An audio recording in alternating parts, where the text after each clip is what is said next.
Downwind foiling is one of the most addictive things you'll ever do, but it's also one of the riskiest. As a search and rescue pilot, I've flown countless missions off the Sydney coast, and trust me, when things go wrong out there, they go wrong fast.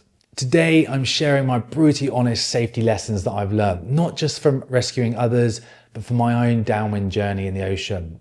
These are things that I wish someone had told me when I started, and they're tips that could literally save your life. So whether you're into downwind supping, winging, parawinging, or foil drive, this is one you don't want to miss. Before we get started, I'd like to remind you that this channel raises money for Bear Cottage, the children's hospice based here in Sydney. On that note, I want to do a shout out to the brands that support me on this mission, and that's North, Armstrong, Foil Drive, WSS Boards, the Foil Board Company, Foil Sessions app, and of course, Code Foils. When you head offshore, you need to accept that nobody is coming to save you quickly. Offshore rescues take time to coordinate, sometimes hours, and in the meantime, you're completely on your own. I've seen the difference firsthand between riders who are prepared for that reality and those that aren't. The lesson is simple: never go out further than you know that you can get yourself back, whether that's paddling, swimming, or powered means. Another trap is heading out underfueled. Dehydration and fatigue are behind so many rescues.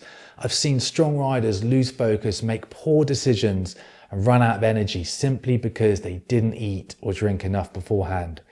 I know this to be true because embarrassingly, I've been there myself. Once I started treating food and hydration as safety equipment, things changed. So here's the lesson: never go offshore without fueling up beforehand.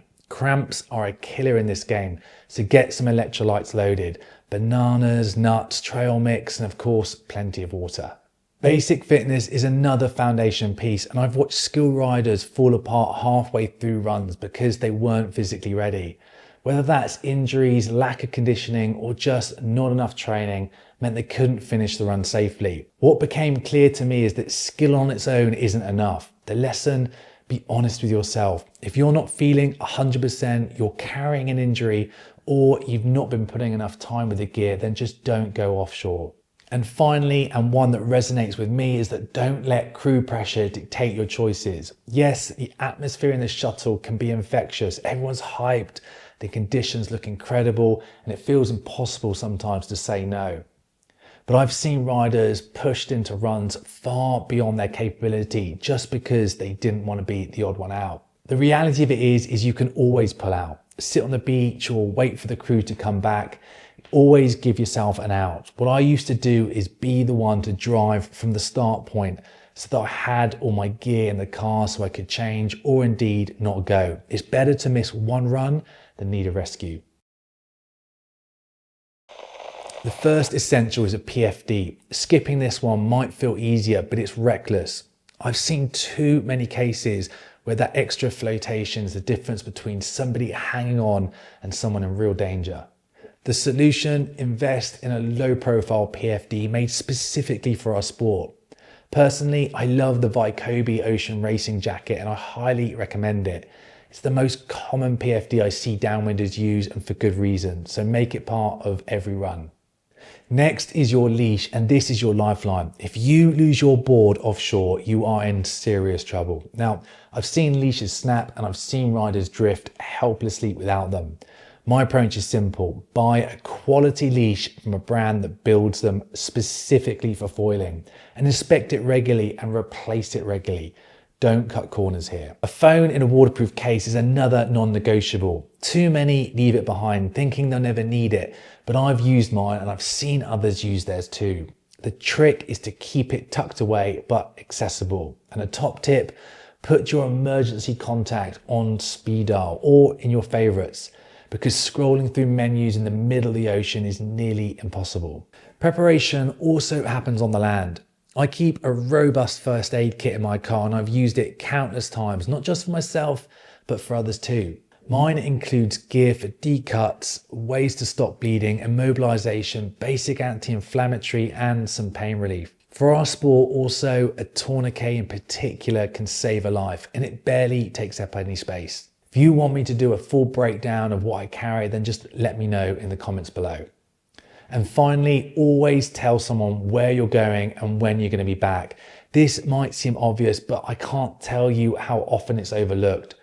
I share my live location with my wife and the crew that I'm going with, and those dots on the screen have been critical reference points in actual rescues that I've taken part in.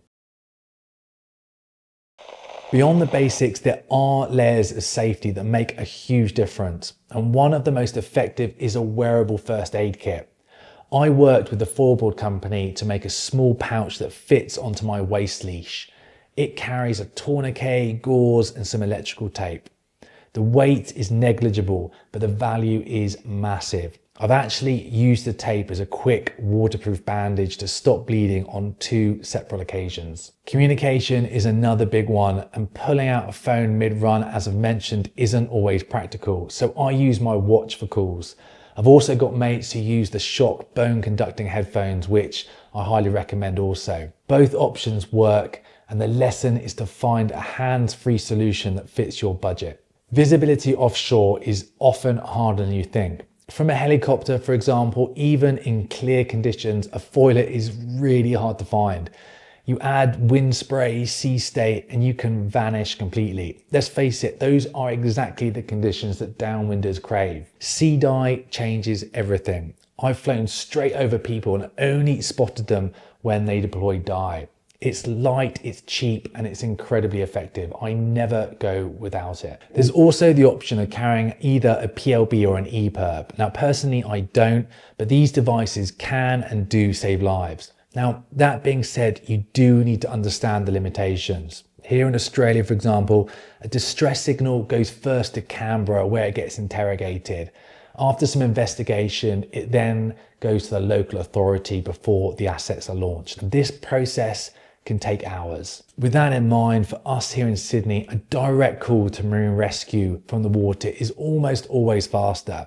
Still, if you're going really far offshore or you don't have close by assets, well, a PLB is a solid choice. Also consider head protection. I'm loving that brands are bringing out these low profile bump hats. Now, honestly, I think a hit to the head is the most likely cause of a catastrophic event offshore. And the last item, energy gel. I've mentioned refueling already, but I always keep one gel stashed away in my PFD for emergencies.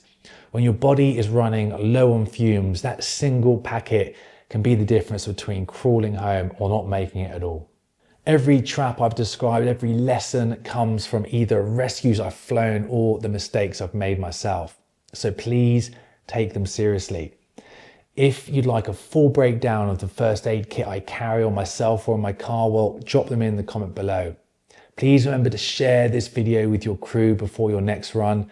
And until then, stay safe, and I'll see you on the bumps again soon.